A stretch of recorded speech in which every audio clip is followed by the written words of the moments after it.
Welcome to Audio Tales AI. In this gripping episode, we delve into the journey of a betrayed spouse whose world is shattered by a cheating wife's actions.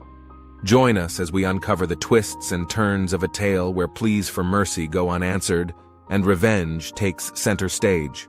Don't forget to subscribe to our channel to stay connected with more riveting audio stories that will captivate your senses and emotions. We discovered that we were expecting a boy when my wife was 6 months pregnant. We had a baby shower and bought all the essentials for new parents. We already had a 5-year-old son, so we could repurpose some of his stuff. When she went into labor, I was right there with her. This wasn't my first rodeo, as I had been there 5 years prior. As our 5-year-old matured, I recall having suspicions about whether he was truly mine. Because he didn't resemble me at all. But when he was born, I was on cloud 9. I had married my soulmate.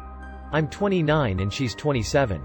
We hit it off instantly when we met at a park and became best friends. We had been together for 5 years. She got pregnant as soon as we started being close, so the thought of her being unfaithful never crossed my mind. We met each other's families, and she became tight with my siblings. We tied the knot shortly after our son was born. My doubts started creeping in as he got older. He didn't seem to resemble me. The older he got, the more I noticed how different he looked compared to what I imagined my child would look like.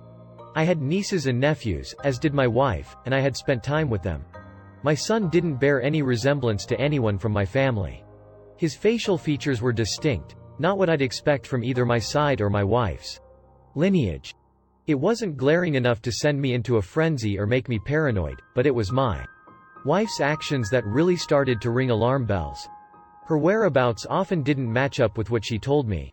There were significant gaps in her schedule that she couldn't account for. For instance, one weekday she informed me she'd be home late from work, as she was visiting a friend in the hospital. Usually her work timings allowed her to take over from the babysitter, but on this occasion, I had to leave work early to relieve the babysitter due to her supposed hospital visit. As I was looking after the baby, I casually scrolled through Facebook and stumbled upon the profile of the friend she claimed to be visiting. To my astonishment, this friend had just posted a picture of herself on a family vacation. When my wife returned home, I confronted her about this, and she brushed it off saying it was an old photo. Her reaction made me suspicious that she was lying, so I decided to dig a little deeper and reached out to the friend. I shot a message to her friend wishing her a quick recovery, and she replied with an elaborate story about her illness. Sensing something was off, I decided to check her boyfriend's Facebook profile too. Sure enough, he was also posting about their vacation, which made it clear that my wife had gone to great lengths to get her friend to lie for her. There were numerous other instances like this. She wouldn't let me interact with anyone from her workplace, and I started suspecting when a close friend of hers accused her of flirting with her boyfriend. When I confronted my wife about this, she brushed it off, saying they had a falling out and her friend was trying to sabotage our marriage. I took her words with a pinch of salt, never fully buying into her story. Her web of lies started to unravel not long after we got married, but I was too smitten to see it. She would profess her love for me whenever her lies were exposed. If I ever caught her in a lie, she'd try to make me feel guilty, accusing me of being too controlling, judgmental, and suffocating. So when she fell pregnant, I thought it would be a new beginning for us. I thought this would be our fresh start. I found myself in the delivery room, eagerly awaiting the arrival of what I believed to be my second biological son, all the while comforting my supposed wife amidst the medical staff prepping for the imminent birth. She was in agony, blaming me for the pain she was enduring. As I stood by her, gripping her hand tightly, whispering words of comfort and reassurance, the room was buzzing with expectancy. I can recall every tick of the clock in that moment, as it marked a more traumatic experience than even the birth of our 5-year-old son. As her contractions grew stronger and the medical team guided her through the stages of labor, coaching her on breathing techniques and providing support throughout, I remained by her side, hand in hand. I wished I could absorb the pain she was experiencing. As the medical team readied for the final stage of delivery, I braced myself to welcome another son into our world. At last, the moment arrived. Still by her side, I witnessed the climax of months of anticipation and love. I heard the baby's cry before I saw him. When I finally laid eyes on him, I was taken aback, because he looked mixed race. All the medical staff, except for the doctor, carried on as if everything was normal. If it hadn't been for the doctor's glance in my direction, I might have thought I was hallucinating. The doctor shot me a look, as if to verify my ethnicity, before quickly regaining his professional demeanor. The baby's racial background was unmistakably different. In that moment, I felt as if my spirit had left my body, frozen in place, while everyone else acted as if my wife had just given birth to a mixed-race baby. I could feel her fingers tightening around my hand, as my world seemed to collapse around me. It wasn't until the medical team had left the room that I was able to regain my composure. I wanted to confront her right then and there, but she was too exhausted and drifting off to sleep. I left the hospital and never returned. Her family assisted her and the baby back home, as I refused to lend a hand and had no intention of sticking around to sign the birth certificate. Now, her family views me as the villain, conveniently overlooking the fact that she was the one who had been unfaithful. Shortly after, I had a DNA test done on my 5-year-old son. The day those test results arrived was the day I filed for separation from my sham of a marriage. She was still recuperating from childbirth when I served her the divorce papers. My mother and sister were staying with us at the time, having helped her from the hospital. And they were present when I handed her the divorce papers.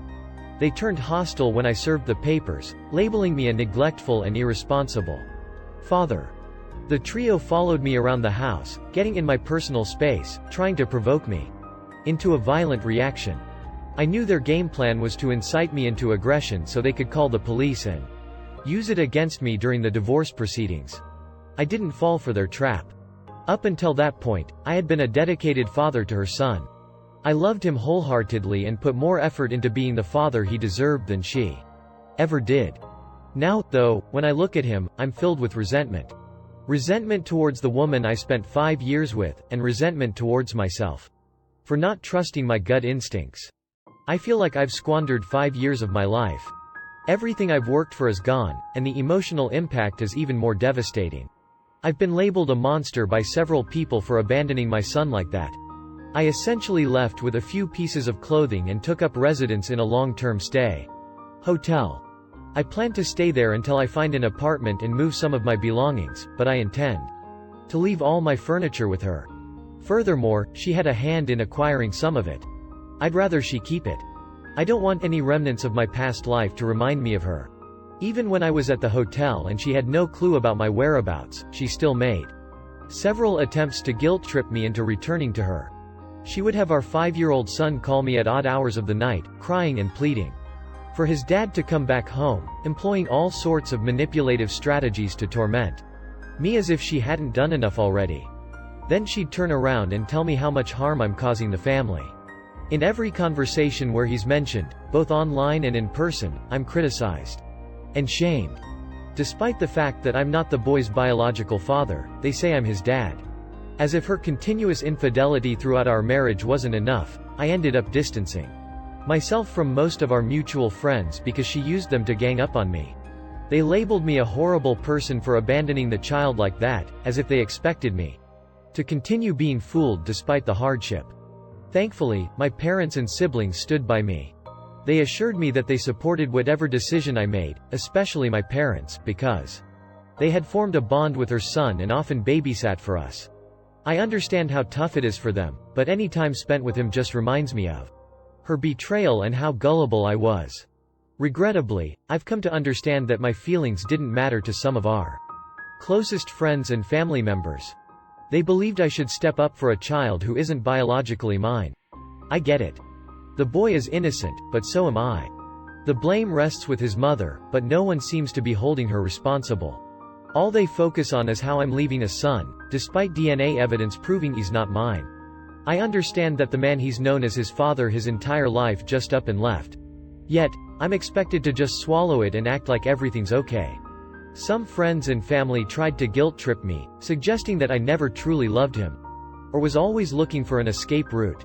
It's hard to express my emotions in writing, but their accusations that I allowed my intense resentment towards my wife to ruin my 5-year-old son's life makes me feel like they don't see me as a human being. Where does her share of the blame lie? Everyone seems to be handling her with kid gloves. Is anyone going to hold her accountable? I'm expected to play the role of a father to a child that isn't mine and just accept being fooled. Am I supposed to just wait for her to have a third or even a fourth child? When does it end? What about me? I'm a person too. I have feelings too. I experience pain. I feel betrayed. I feel undermined as well. Why should I set aside my own life and feelings? I was never the biological father of the boy. I loved him as if I were, and honestly, I still do. But I would grow to despise and resent him if I had to continue in that role. And I would loathe myself for not taking control of my life. He's not my child, and even though he's innocent, he shouldn't be my responsibility. We all know where the blame lies. For those suggesting I stay in the boy's life and act as his father, that's not realistically feasible. We're getting a divorce, and I'm seeking to disestablish paternity. It seems like you're forgetting that I've been cheated on, lied to, and exploited by a selfish, deceitful woman who has now entangled her children in her web of lies. He's an innocent victim of her actions. However, that can't alter the harsh reality we're in. I don't despise him. I feel immense sadness when I think about his feelings. But when I look at him, all I see are the 5 years of my life filled with lies, the 5 years I was used, and the 5 years of mounting doubts and frustrations with a woman who exploited me. There's no way I can set aside my resentment to try and be a part of his life, because the life I thought I had with him was nothing more than a charade orchestrated by his mother.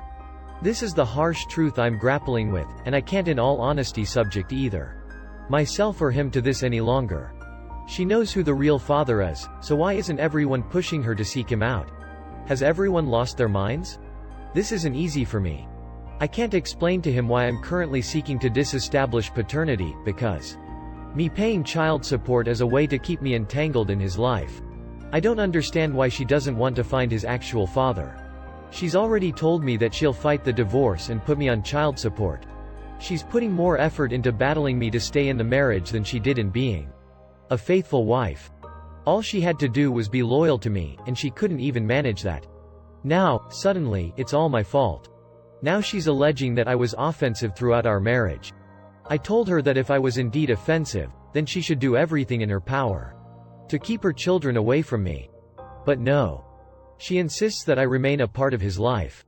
My attorney assures me that I stand a good chance of avoiding child support, as he's handled similar cases in our state. But there's always the risk that things might not go in my favor. Honestly, my main worry isn't about the money. If it were, I'd willingly pay because I still have love for him, but I don't want his mother to weaponize him against me. It's time for me to move forward and begin anew. I've made a massive error, and the time and emotional distress I've experienced are things I can never reclaim. Thank you for joining us on this immersive journey with Audio Tales AI. If you enjoyed this captivating narrative, make sure to subscribe to our channel and hit the notification bell so you never miss out on the power of audio storytelling. Stay connected with us for more tales that will ignite your imagination and emotions.